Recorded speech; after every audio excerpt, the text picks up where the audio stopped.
آقا خیلی ها پرسیدن همسایتون واقعا بتوله؟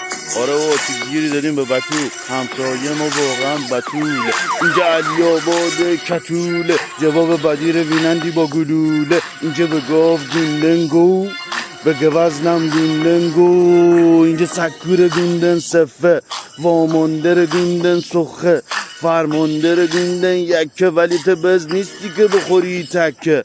رپ کن مثل جنگ تو فکه رپ کردن خودش یکلکه. میان این همه مریضی و سکته و چاگو شد این یه وسیعت.